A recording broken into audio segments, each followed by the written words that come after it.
오늘 본문에 있는 말씀을 통해서 하나님을 본받는 자 되라, 그런 제목 가지고 말씀 살펴봅니다. 인종차별이 어느 나라나 다 있겠습니다만은 인종차별이 아주 강한 나라가 남아공입니다. 남아공은 지금도 백인교회가 따로 있고 흑인교회가 따로 있고요. 백인들은 하나님을 하얗게 그리지만 흑인들은 하나님을 까맣게 그리는 등 천차만별입니다. 특히 이제 예수님께서 그 고난 당하신 고난 주일날 세족식을 하는데 흑인 교회에 올리버라고 하는 백인 대법원장이 왔습니다. 이건 있을 수가 없는 일이에요. 백인은 절대 흑인 교회에 가지 않고 흑인은 백인 교회에 가지 않습니다. 그런데 흑인 교회에 백인 대법원장 올리버라는 사람이 왔어요. 사람들이 다 깜짝 놀라서 그냥 보통 사람이 왔으면 이들이 뭐 그렇게 놀라거나 그러지도 않았을 텐데 백인 대법원장이 왔다. 그러니까 다들 깜짝 놀랐습니다. 근데 그때 무슨 행사가 있었는가 하면 세족식이 있는데 이 대법원장인 올리버가 자기 집에 있는 하인을 불러서 물을 떠다가 그 발을 담그게 하고 그 발 세간세간에 있는 때를 닦이고 그 다음에 물수건으로 이제 발을 깨끗하게 해서 물기를 닦아준 겁니다. 이 올리버 대법원장이 이제 발을 다 씻기고 난 다음에 이렇게 말했습니다. 여러분, 이 사람은 내 집에 노예로 있는 사람입니다. 한평생 우리 집 아이들의 발을 수백 번 씻겨 주었습니다. 그걸 보고 내 마음이 늘 괴로웠습니다. 그래서 오늘 내가 우리 집 아이들의 발을 씻겨준 바로 이 사람의 발을 씻겨 주어야 내 마음이 편할 것 같아서 이렇게 한 것뿐입니다. 뭐 대단한 일 한 것도 아닌데 그렇게 이상하게 여길 필요는 없습니다 하고 그 교회를 예배를 마치고 갔습니다. 이게 이제 그 사회에 일파만파 퍼지게 되고 결국은 대법원장 자리에서 파면당했습니다. 그때 그가 이렇게 말했다고 하네요. 이제야말로 참으로 하나님께 영광 올릴 수 있는 자유로운 그리스도인이 되었다 하며 기뻐하고 감사했다는 겁니다. 백인 우월주의가 지배하고 있는 그런 사회 속에서 어쩌면 최고 정점에 있는 분이 최고 최하의 꼭지점에 있는 그런 사람을 섬긴 거예요. 왜 섬긴 거예요? 자기는 이 지구상에서는 특히 남아공에서는 헌법적으로는 최고 존귀한 자리에 있지만 온 우주 만물의 주관자이신 예수님을 생각할 때 나는 또한 아무것도 아닌 그런 벌레만도 못한 존재다. 그런데 내 죄를 씻겨주기 위해서 이 땅에 오신 예수님을 생각할 때 그분의 은혜를 생각할 때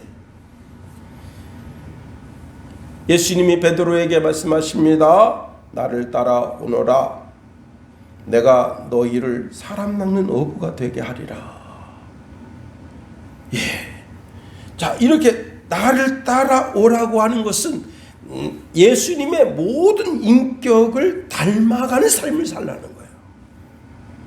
언어적으로나 행동으로나 뭐 하나 예수님과 똑같이 모방하는 삶을 살라는 거예요. 우리가 예수님을 따라간다면 이 시대에 죄인이라고 손가락질 받고 있는 자들의 친구, 또 어린 자들의 친구가 되어 주어야 하는 겁니다. 왜? 예수님 당시에 누구나 아는 죄인이고 손가락질 당하는 사람들의 친구가 되어주셨어요. 세리의 친구가 되어주셨고 공개적인 죄인들의 친구가 되어주셨고 심지어는 십자가에 달리실 때 우편 그 강도에게 오늘날 너가 나와 함께 함께라고 하는 단어는 여러분 누구한테 주어지는 거예요? 친구한테 주어지는 단어예요. 함께 낙원에 있겠다고 말씀하십니다. 그렇습니다. 예수님이 그런 삶을 사시고 너는 나를 따라오너라, 나를 본받는 삶을 살라고 한다면 우리도 이 시대에 그와 같은 삶을 살아야 될 줄 믿습니다. 사람 위에 사람 없고 사람 밑에 사람 없어요. 다 같은 사람들입니다. 우리가 예수님의 삶을 본받아 살아간다면 어떻게 이 사회에서 시기와 다툼이 생겨나겠어요? 우리가 진정 예수님을 본받아 살아간다면 평안이 넘치고 사랑이 넘치는 사회가 될 줄 믿습니다. 우리는 자칫 남을 억누르고 큰 소리를 쳐야 존경받는다고 크게 오해할 때가 있습니다. 그러나 나의 행동을 가만히 살펴보면 그런 행동이야말로 가장 부끄럽고 수치스러운 행동뿐이라는 사실입니다. 예수님이 요한복음 13장 14절 15절에 내가 주와 또는 선생이 되어 너희 발을 씻겼으니 너희도 서로 발을 씻기는 것이 옳으니라. 내가 너희에게 행한 것 같이 너희도 행하게 하려 본을 보였노라. 본을 보였다는 거예요. 예수님께서 본을 보여줬다. 이 본이라고 하는 것은 본보기라는 거예요. 본보기. 여러분 삶의 표준, 삶의 본보기라는 거예요. 우리 모두는 예수님을 본받는 자가 되어야 하고 하나님을 본받는 자가 되어야 하는 겁니다. 그렇습니다. 오늘 본문 이제 에베소서 5장 1절은 그러므로라고 하는 단어로 시작하고 있습니다. 이 그러므로라고 하는 단어는 앞에 어떤 원인이 있어서 이제 결론을 맺겠다 그런 뜻이에요. 그러면 앞에 어떤 원인이 있었느냐 이 말이에요. 에베소서 4장 25절 32절에 보면 네 가지 교훈을 하고 있는데 첫 번째는 거짓을 버리라는 거예요. 에베소서 4장 25절에 그런즉 거짓을 버리고 각각 그 이웃과 더불어 참된 것을 말하라. 이는 우리가 서로 지체가 됨이라 말씀하십니다. 거짓을 버려라. 진정한 하나님의 사람은 거짓이 없어야 돼요. 거짓은 뭐예요?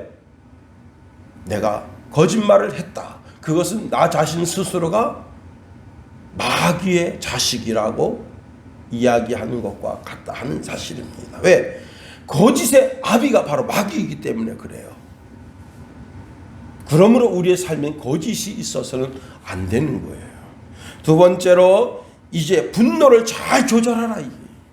에베소서 4장 26절 27절에 보니까 분을 내어도 죄를 짓지 말며 해가 지도록 분을 품지 말고 마귀에게 틈을 주지 마라. 그 마음에 일어나는 그 분노 때문에 마귀가 나를 사용하려고 막 몸부림칩니다.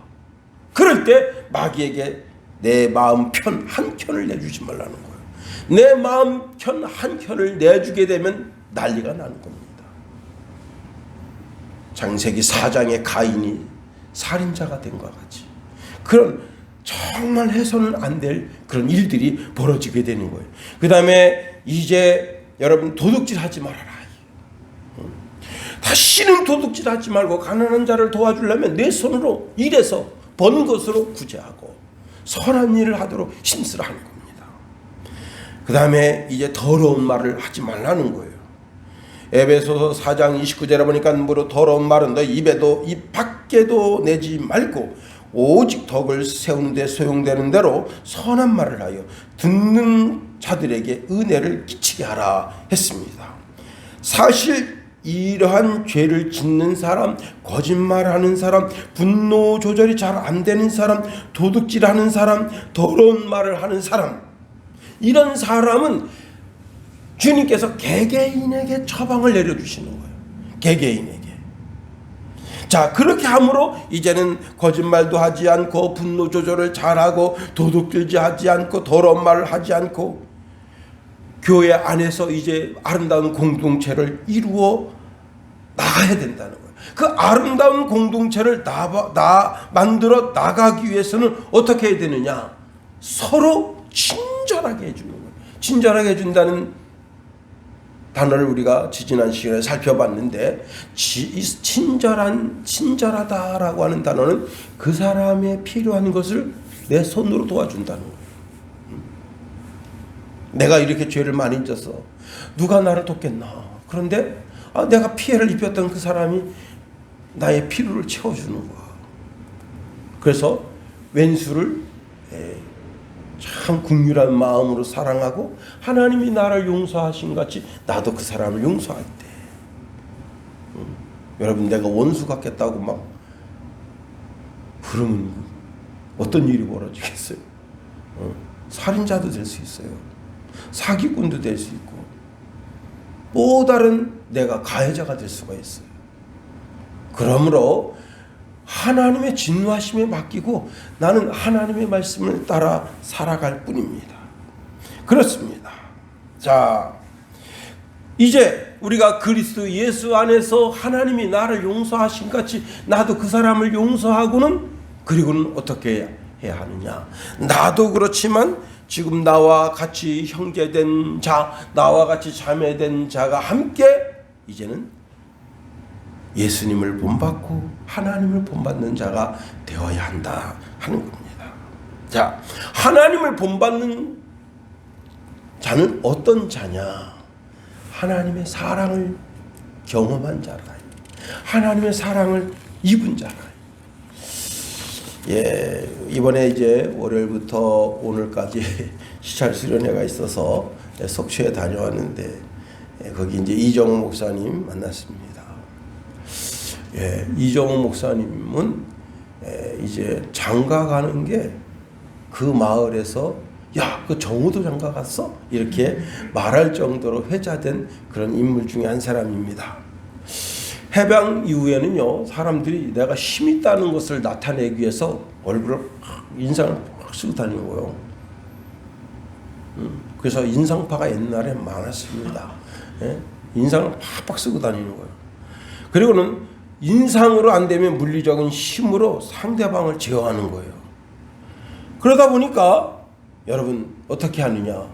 그냥 별 볼 일 아닌 일도 일을 크게 만들어서 주먹질로 해결하는 거예요. 그러면 얼굴에 주먹질하면 이빨 나가고 코뼈 나가요. 그러면 이빨 해넣어줘야지, 코뼈 부러진 거 수술해줘야지. 돈 어마어마하게 썼다 이게. 그런데 하루는 잘 돌아가는 그 집이 이제 정미소랬는데 정미소를 그냥 때려부셨대요. 이 목사님이. 참 성격도 참 더러운 성격이지. 기계가 무슨 잘못이 있다 기계에다 화풀이 하냐 이게. 그래서 그 아버지가 그냥 완전히 대노한 거예요. 참. 그래가지고 자기도 이제 이거 아버지한테 이거 얻어 맞다가 줄도 모른다 그래서 고모네 집으로 도망갔습니다.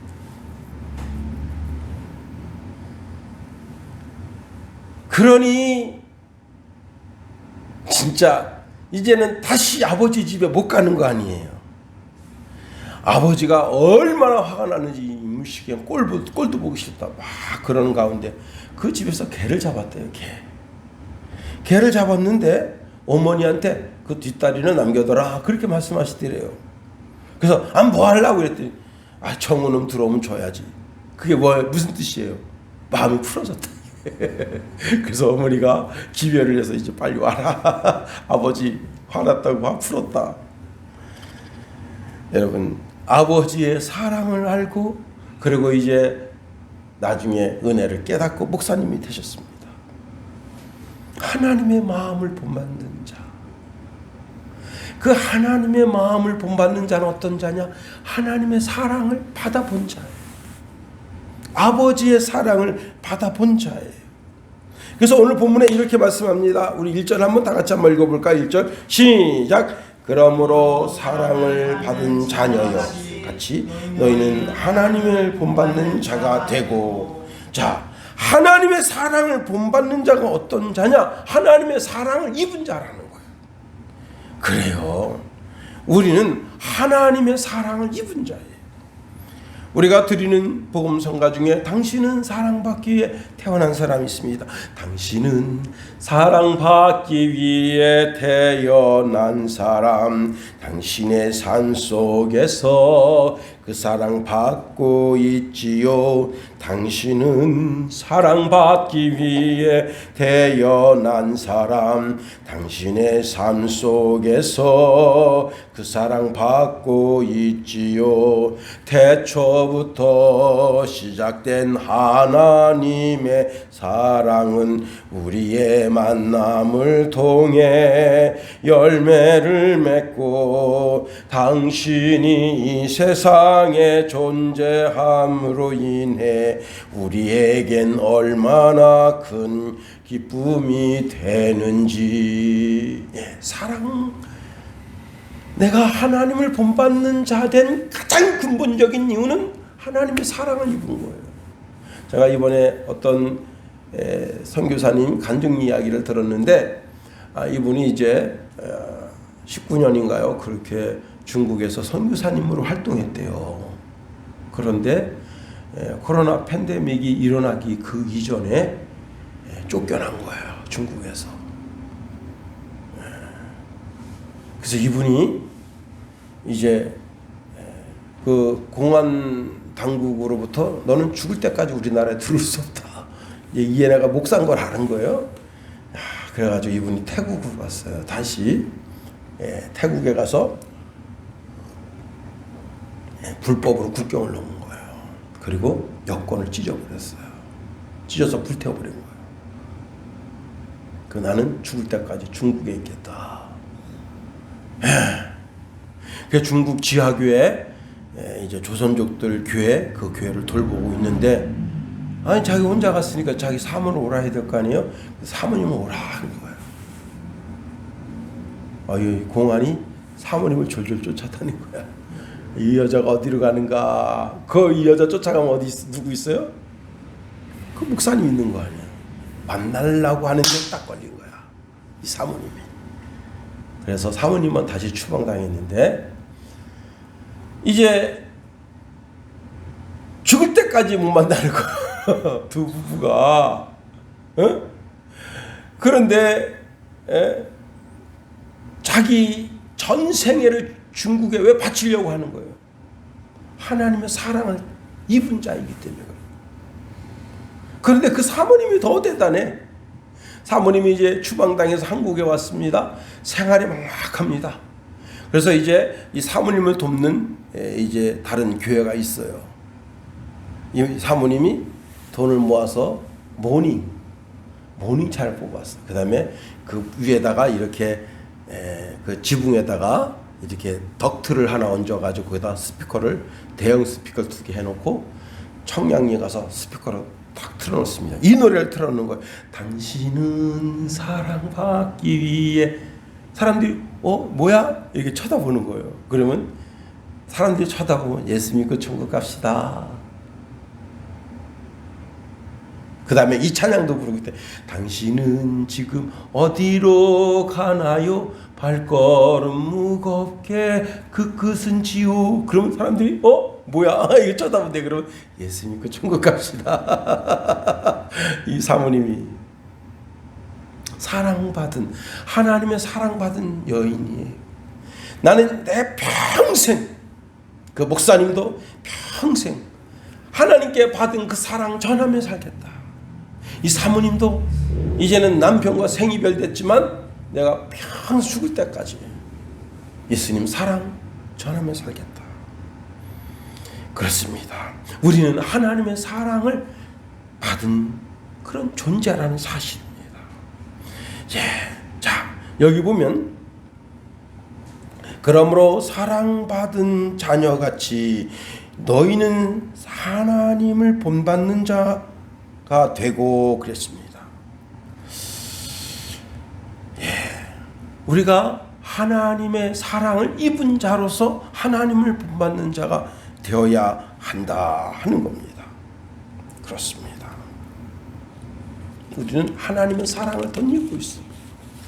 하나님의 자녀예요. 그러니까 하나님께서 나를 사랑하실 때 어떻게 나를 사랑했는가, 그걸 가만히 들여다보니까 여러분, 원수 같은 나를 사랑하신 거야. 도저히 사랑할 수 없는 그런 존재인 나를 사랑한 거야. 예수님이 마태복음 5장 44절 48절에 이런 말씀하십니다. 나는 너희에게 이르노니 너희 원수를 사랑하며 너희를 핍박하는 자를 위하여 기도하라. 이같이 한즉 하늘에 계신 너희 아버지의 아들이 되리니 이는 하나님이 그 해를 악인과 선인에게 비추기에 하시며 비를 의로운 자와 불의한 자에게 내리심이니라. 너희가 너희를 사랑하는 자를 사랑하면 무슨 상이 있으리요? 세리도 이와 같이 아니하느냐.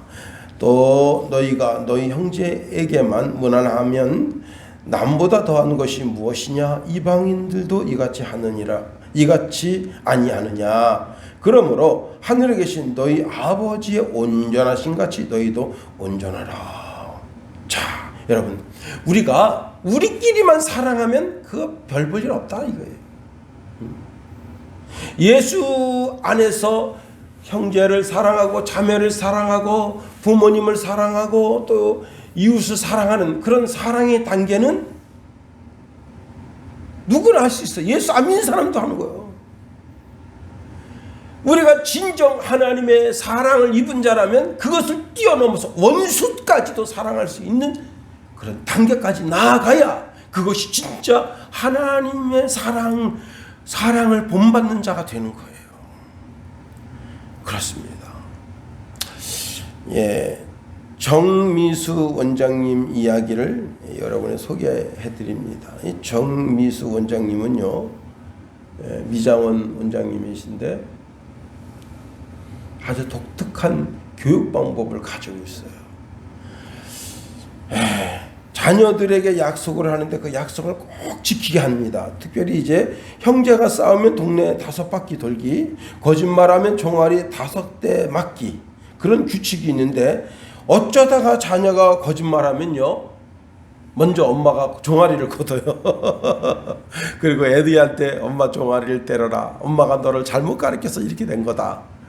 때려. 근데 애가 지가 잘못했는데 엄마 종아리를 어떻게 때리겠어? 그러면 살짝 약하게 때려요. 엄마 미안해요. 근데 엄마는 그게 아니야. 이놈의 가시네. 엄마가 그런 잘못 저지르지 말랬지. 그냥 찰싹 5대. 예? 무조건 5대야. 그런데 얘도 엄마를 때렸잖아. 응? 지가 잘못해놓고 엄마를 때렸잖아. 그래서 내가 다시는 엄마한테 매 때릴 일을 저지르면 안 되겠구나. 그래서 거짓말을 안 하게 된다는 거예요. 보통 엄마는 어떻게 하지? 이놈의 가시 일로 와. 너 잘못했지? 거짓말했지? 일로 와. 하도 거짓말을 하면 이제 아유, 저녀는 거짓말쟁이, 저 새끼는 거짓말쟁이. 그리고는 이제 관계를 가지려고 하지도 않아요. 그러면 애가 진짜 멀리 갔더니가 되는 거야. 근데 이 정미수 원장님은 그렇게 해서 애들을 하나씩 삶을 고쳐나갔다는 거예요. 형제끼리 싸워서 동네 5바퀴 돌려고 그래 봐요. 얼마나 힘들어. 응? 그런데 그냥 둘이서 손 붙잡고 동네를 막 도는 어른들이 이렇게 말합니다. 너희 또 싸웠냐? 너희 또 싸웠니? 예. 죄송합니다. 앞으로만 싸울게요. 그리고 동네를 5바퀴 도는 거예요. 예, 그렇습니다. 예, 하나님이 우리에게 솔선수범해 주셨어요. 도저히 받을 수 없는 것 같은 나를 용서해 주시고, 그런 사랑받은 존재라는 사실을 알아야 됩니다. 두 번째는요, 하나님을 본받는 자는 어떤 자인가? 이제는 사랑을 실천하는 거예요. 헤르만 헤세의 책 가운데 어거스터스라고 하는 책이 있는데 거기 나오는 이야기입니다. 어떤 부부가 아주 오랫동안 자식이 없었어요. 아브람과 사라처럼 자식이 없었어요. 참 그러다가 그렇게 애타다가 자식을 낳은 거예요. 너무나 애가 감사하고 너무나 정말 존귀해서 하나님 앞에 기도하는데 하나님께서 이런 음성을 들려주십니다. 이 아이를 위해서 한 가지 소원을 들어주마. 한 가지 소원을 이야기해봐라. 그래서 이 부부가 이렇게 말합니다. 하나님, 우리 이 애는 많은 사람들의 사랑을 받는 존재가 되게 해주세요. 아니나 다를까 이 애가 자라면 자랄수록 친구들의 사랑을 받고 선생님의 사랑을 받고 교장, 교감 선생님 또 그 정말 무서운 훈육 주임 선생님의 사랑을 받고 심지어는 동네 그 무서운 경찰관 아저씨한테도 사랑을 받고 모든 사람들한테 사랑받는 그런 존재가 됐어요. 근데 애는 어떻게 되느냐? 점점 싹수가 없어 싸가지 없는 놈이 된 거예요. 여러분 요즘 오늘날 소위 스타들, 응?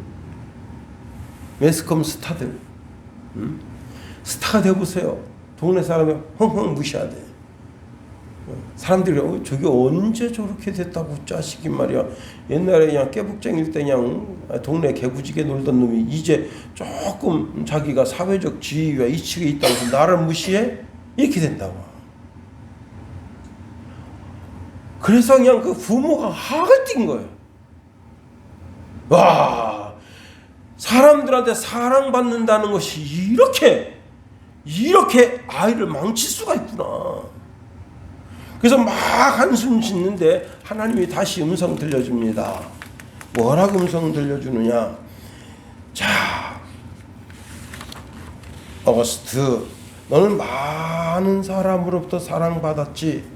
그런데 너 진정 행복하냐? 그랬더니 이 어거스트가 대답을 하네요. 아닙니다. 내 마음이 너무 허전합니다.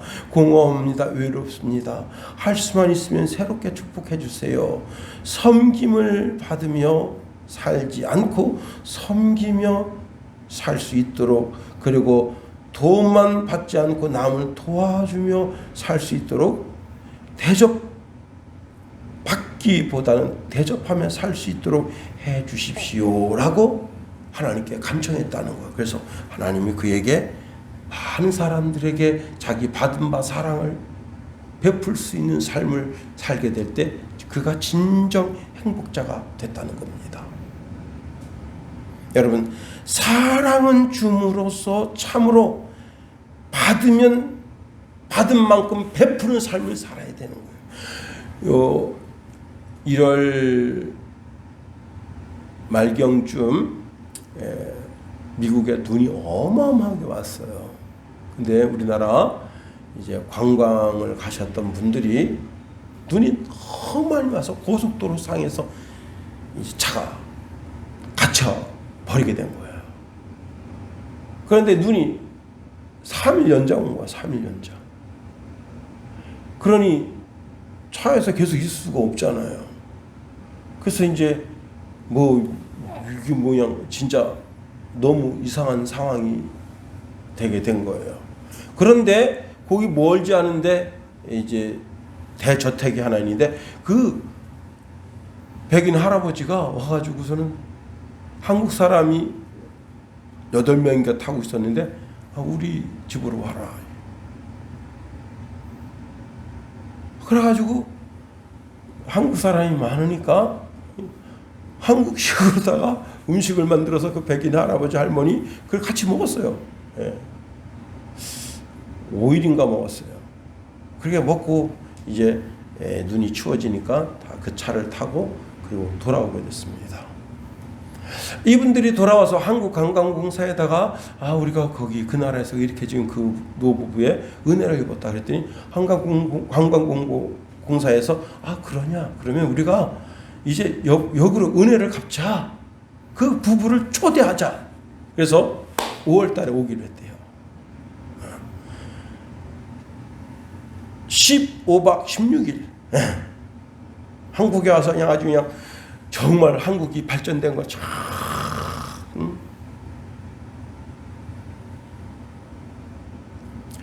이디오피아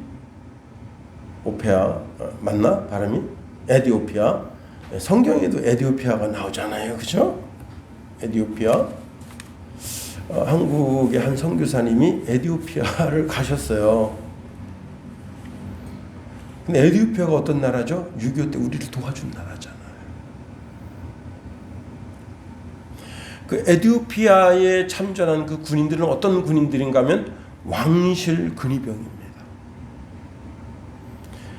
왕실을 지키는 근위병은 보통 사람들이 아니에요. 우리나라로 말하면 특전사 중에 특전사고 해병대 중에 해병대고 그 다음에 이제 또 무슨 특수부대 또 한번 대봐요. 뭐가 있지? 예. 하여튼 뭐 특수부대원 중에 특수부대원이야. 그런 사람들이 와서 우리나라를 자유를 지켜준 거예요.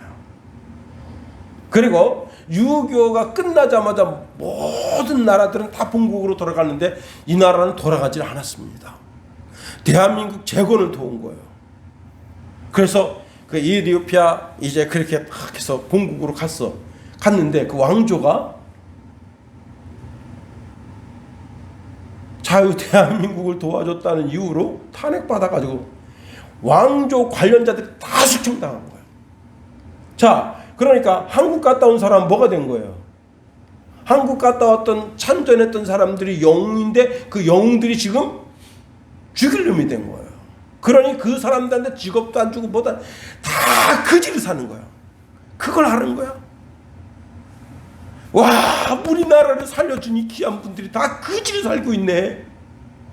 그래서 이분이 그 한 사람 한 사람 그때 당신께서 어디에 참전하셨으며 어떻게 싸우셨습니까? 쭉 그런 이야기를 듣고 그 다음에 한국에다 전화해서 여기 지금 우리나라를 위해서 애쓴 그 참전 용사관이 거지처럼 살고 있으니까 우리가 이분 집을 줍시다. 그래가지고 여러분 한국 그런 기술로다가 그냥 집을 쳐준 거예요. 그리고 그분이 나도 이렇게 어렵게 살지만 내 친구 누구도 같이 참전했는데 어디서 어렵게 살고 있다.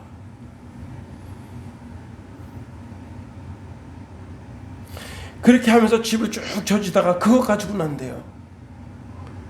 그래서 어떻게 했지? 그 한국에다가 이 자녀들이 너무너무 거지처럼 살고 있다. 우리가 이들을 돕는 방법을 간구해야 된다. 그래가지고 그 자녀들 800명을 우리나라가 초청했어. 당신들이 이렇게 우리나라 당신들의 아빠가 우리나라에서 이렇게 힘써서 우리가 이렇게 잘 살게 됐습니다. 근데 이분들이 이렇게 얘기한 거예요. 우리 다시 본국으로 돌아가고 싶지 않습니다. 거기 가면 어차피 이제 이게 이게 반란군이 돼가지고 자유 대한민국을 도와준 반란군이 돼서 거기 가서 직업도 없고 그러니까 우리를 여기서 직업 좀 얻을 수 있게 해주면 안 되겠습니까? 그러니까 이제 그때 당시에는 이제 안기부에서 이분들을 이제 이렇게 해서 관광시켜 주는데 안기부 그 2인자가 안기부 그 요원들을 다 불렀어요. 오늘은 우리끼리 회식을 하자. 다 술 먹여서 다 그냥 꽐라 시켜버린 거예요. 그리고 정문을 열어줬어요.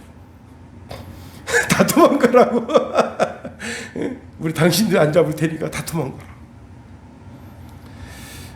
지금은 이제 그렇게는 안 하지만은 그때 당시에는 이분들을 우리나라에서 가둘 수가 없어요. 이게 불법 체류자가 되기 때문에 우리나라가 지금은 막 외국인 노동자들이 막 와서 하지만 그때는 그런 법이 없었어요. 그래서 다 도망가라. 그리고 그 내용 있잖아요. 누구 그리고 다 붙여버리고 그분들이 지금 우리나라에서 살고 있는 거예요. 은혜를 갚아야 되는 거예요. 여러분 대한민국 6.25 때 죽어가던 나라 살려주세요. 은혜를 갚아야지. 영적으로 한번 보자고. 영적으로. 이걸 영적으로 보자. 우리의 허물과 죄로 완전히 죽었던 우리를 하나님 살려주셨어. 그럼 이제는 우리가 하나님의 영광을 우리 삶을 통해서 올려드려야 되는데 하나님께 영광 올려드리는 최고의 방법이 뭐냐면 서로 사랑. 요한복음 13장 34절에 새 계명을 너희에게 준다. 서로 사랑하라. 내가 너희를 사랑한 것 같이 너희도 서로 사랑하라. 요한복음 15장 13절, 12절 13절 새 계명 곧 내가 너희를 사랑한 것 같이 너희도 서로 사랑하라 하는 이것이니라. 사람이 친구를 위하여 자기 목숨을 버리면 이보다 더 큰 사랑이 없다 했습니다. 또 한 가지 이야기할까요?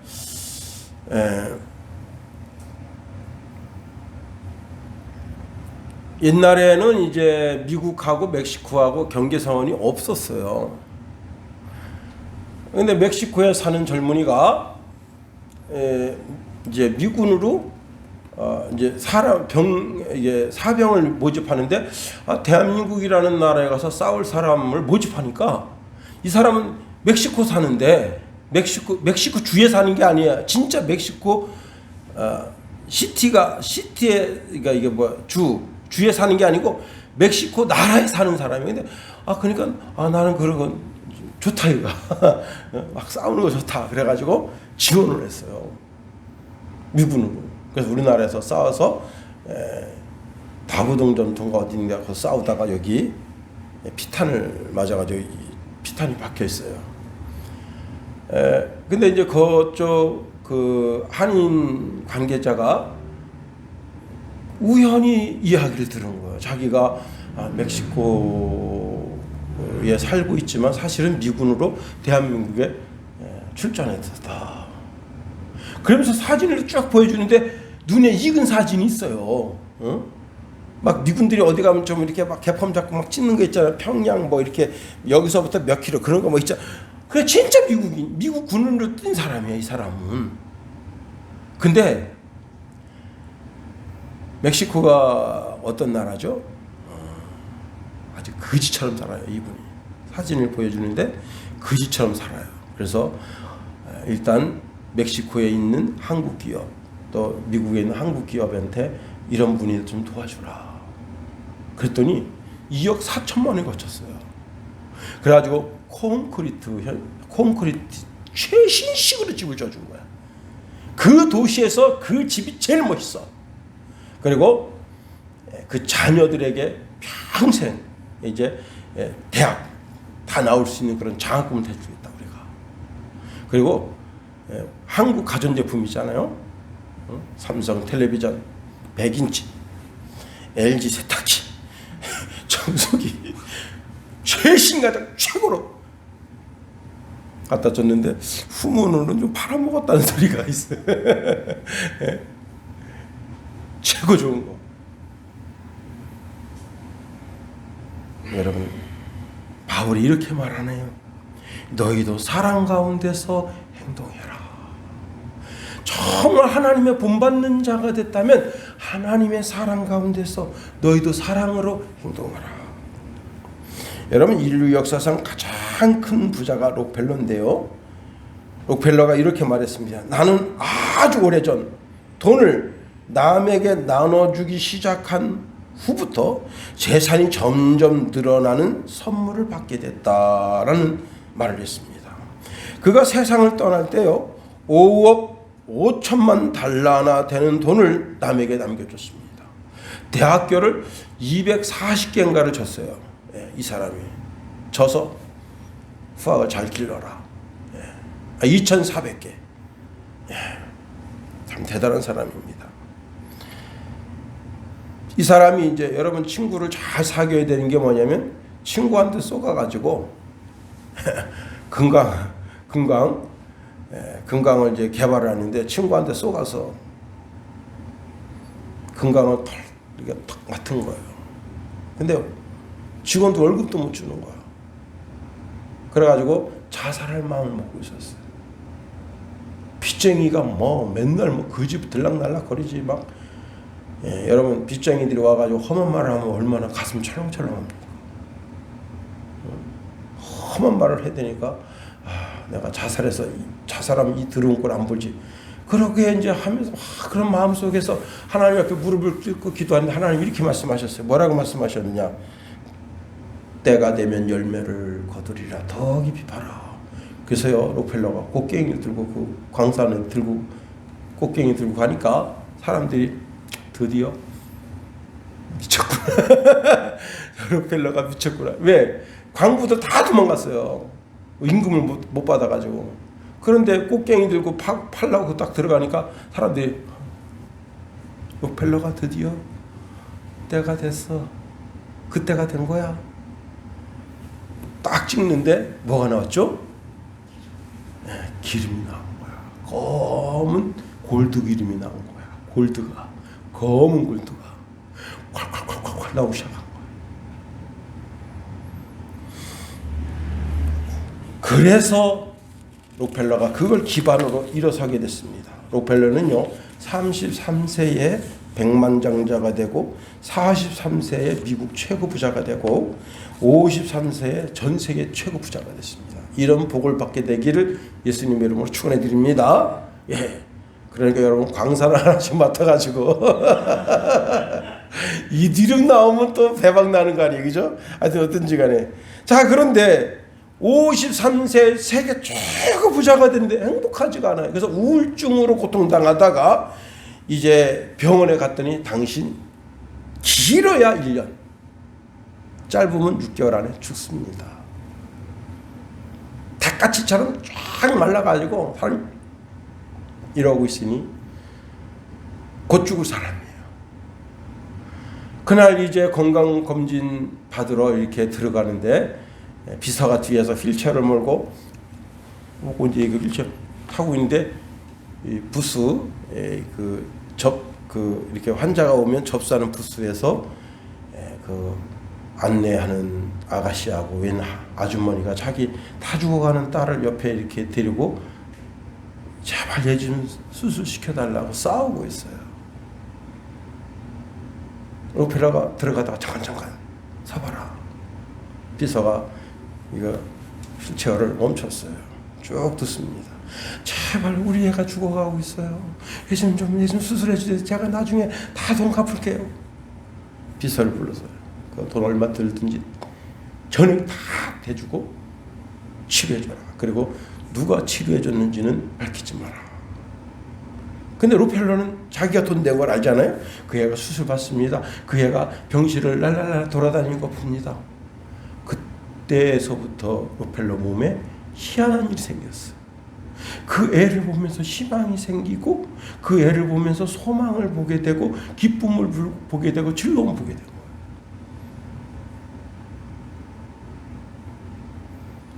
예.